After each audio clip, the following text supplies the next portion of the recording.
ஒரே ஒரு நாள், அந்த நாளில் நடந்த அதிசயங்கள் தெரிஞ்சா நீங்களே அதிர்ச்சி அடைவீங்க. பூமியை காப்பாத்திய நாள், குபேரனுக்கு செல்வம் திரும்ப கிடைத்த நாள், சுதாமாவின் வறுமையை நீங்கிய நாள், பரசுராமர் பிறந்த நாள். ஆனா இவ்வளவு பெரிய நாளை நாம தங்கம் வாங்குற நாள் மட்டும் நினைச்சிட்டு இருக்கோம். அந்த அற்புத நாளின் பெயர் அக்ஷய திருதியை. புராண ரகசியங்கள் படி அந்த சக்தியோட அழுத்தத்தை பூமி தாங்க முடியாது. 2 துண்டா உடைந்து போயிடும். பகீரதன் கடுமையான தவத்துக்கு பிறகு மார்க்கெட்டிங் மாதிரி விஷயங்கள் எல்லாம் இதை சாதாரண நாளாக மாறிடுச்சு. ஆனால் இது சாதாரண நாள் இல்லை. 2 யுகங்கள் சந்திச்ச நாள் இது. பூமியையே அதன் அச்சிலிருந்து குலுக்கி விடக்கூடிய சக்தி சேர்ந்த நாள். பூமியே அழிந்து போயிருக்கும். ஏன் தெரியுமா? அன்னைக்கு தான் கங்கை அம்மன் பூமிக்கு வந்தாள். அந்த பிரபஞ்ச அழிவு சக்தியையும் அடக்கி நிறுத்திய நாள் அது. சில பேருக்கு ஞாபகம் இருக்காது, சில பேர் பெயர் மறந்துருப்பாங்க. நான் சொல்கிறேன், மகாபாரதத்தில் வந்த அந்த சம்பவம் ஞாபகம் இருக்கா? அதனால தான் சிவபெருமான் ஜடைகள் பயன்படுத்தப்பட்டுச்சு. அப்போது சூரிய தேவன் அவங்களுக்கு அக்ஷய பாத்திரம் கொடுத்தாரு. இந்த யூனிவர்ஸ் என்னன்னா எதுவும் நிலைத்திருக்காது. நட்சத்திரங்கள் உடையும், நாகரீகங்கள் அழியும், எத்தனை பேரரசுகள் காலத்தோட மறைஞ்சு போச்சு. ஆனால் இந்த எல்லா அழிவையும் தடுத்து நிறுத்தும் ஒரு நாள் இருக்கு. அந்த நாள் தான் அக்ஷய திருதியை. நமக்கு என்ன சொல்லி வச்சிருக்காங்கன்னா, அக்ஷய திருதியைனா தங்கம் வாங்குற நாள் மட்டும். அது மட்டும் இல்லை, இந்த நாளோட மகத்துவம், அதோட அர்த்தம், அதோட சக்தி நம்ம வாழ்க்கை முழுக்கவும் தாக்கம் கொடுக்கக்கூடியது. சில நேரம் ஒரு வருஷம் இல்லை, முழு பிறவியையே பாதிக்கும்.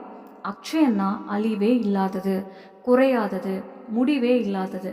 ஆனால் இதுக்குள்ள மறைந்திருக்கும் பிரபஞ்ச ரகசியத்தை நமக்கு சொல்லவே இல்லை. தங்கம் வாங்குற நாள்னு மட்டும் சொல்லிட்டாங்க. இது 2 யுகங்கள் கூடி சேர்ந்த நாள். இதே நாள் தான் விஷ்ணுவின் 6வது அவதாரமான பரசுராமர் பிறந்த நாள். பரசுராமர் 7 சிரஞ்சீவிகளில் ஒருவர். அவர்களுக்கு முடிவு கிடையாது. இன்னும் உயிரோடு இருக்கிறவங்களா நம்பப்படுறாங்க. அந்த 7 சிரஞ்சீவிகள் யாருன்னா ஹனுமான், பரசுராமர், வேதவியாசர், கிருபாச்சாரியார், மகாபலி, அஸ்வத்தாமா, ராவணனோட தம்பி விபீஷ்ணன். மகாபாரதத்தில் பாண்டவர்கள் வனவாசத்தில் பசிச்சு தவித்தப்போ சூரிய தேவன் அவங்களுக்கு அக்ஷய பாத்திரம் கொடுத்தாரு. எப்போதும் உணவு தீராத பாத்திரம் அது. சாஸ்திரங்கள் படி அந்த பாத்திரம் திரௌபதிக்கு கிடைத்தது. அதுவும் அக்ஷய திருதியை நாளில் தான். பகீரதன் தவத்துக்கு பிறகு கங்கை முதன்முறையா பூமியை தொட்ட நாளும் அக்ஷய திருதியை தான். கங்கை வெறும் தண்ணி இல்லை, அது பிரபஞ்ச சக்தி. அதை தாங்கியது சிவபெருமான் ஜடைகள். இல்லைன்னா பூமி உடைந்து போயிருக்கும். அவ்வளவு வேகத்தில் கங்கை இறங்கினா பூமியே அழிந்திருக்கும். அதனால தான் சிவபெருமான் ஜடைகளில் தாங்கினாரு. அந்த நாளின் பூமியின் அதிர்வுகளே மாறினன்னு சொல்கிறாங்க.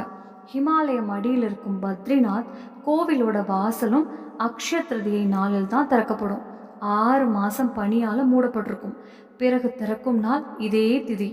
நம்பிக்கைகள் படி இதே நாளில் செல்வத்தின் அதிபதி குபேரனுக்கு அவர் இழந்த ராஜ்யமும் லக்ஷ்மி தேவியின் அருளும் திரும்ப கிடைத்தது. இப்போ மக்கள் தங்கம் வாங்குறாங்க.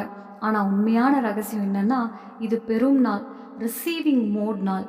இந்த நாளில் நீங்கள் விதைப்பது அதன் பலன் முடிவில்லாமல் திரும்ப வரும். தங்கம் காலத்தோட குலைந்து போயிடும்.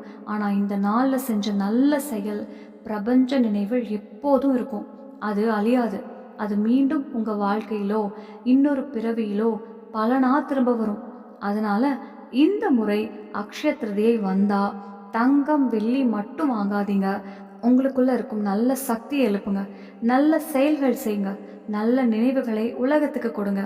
இன்னொரு பெரிய விஷயம் தெரியுமா? இதே நாளில் தான் கிருஷ்ணர் தன் நண்பன் சுதாமாவின் வறுமையை நீக்கினார். சுதாமா கிருஷ்ணரை பார்க்க வந்தார். கிருஷ்ணர் அவரோட கால்களை கழுவி மரியாதை செஞ்சு அவங்களோட வறுமையே போக்கினார். அதனால அக்ஷய திருதியை ஒரு சாதாரண நாள் இல்லை. 2 யுகங்கள் சந்திச்ச நாள். பரசுராமர் பிறந்த நாள், குபேரன் அருள் பெற்ற நாள், சுதாமா வறுமை நீங்கிய நாள், கங்கை பூமியை தொட்ட நாள். இத்தனை அதிசயங்களும் சேர்ந்த நாள். அந்த நாளை நல்லபடியாக கொண்டாடுங்க. அந்த நாளில் முடிந்த அளவு தானம் செய்யுங்க. பசிச்சவர்களுக்கு உணவு கொடுங்க. பெரியவங்களோட ஆசீர்வாதம் வாங்குங்க. வீட்டில் நல்ல எண்ணங்களோட தொடங்குங்க. உங்களையும் உங்கள் குடும்பத்தையும் கவனிச்சுக்கோங்க. இந்த தகவல் உங்களுக்கு பயனுள்ளதாக இருந்தால் இதை உங்கள் குடும்பத்தினருக்கும் நண்பர்களுக்கும் கண்டிப்பாக பகிருங்க. இப்படிப்பட்ட மறைந்திருக்கும் உண்மைகள், நம்ம பாரம்பரிய கதைகள் தெரிஞ்சுக்கணுன்னா நம்ம ஆன்மீக தமிழ் சேனலை ஃபாலோ பண்ணி சப்போர்ட் பண்ணுங்கள். மீண்டும் ஒரு புதிய தகவலோட சீக்கிரம் சந்திப்போம். எல்லாருக்கும் அக்ஷய திருதியை நல்வாழ்த்துக்கள். நன்றி. நம்ம சேனல்ல பிடிச்ச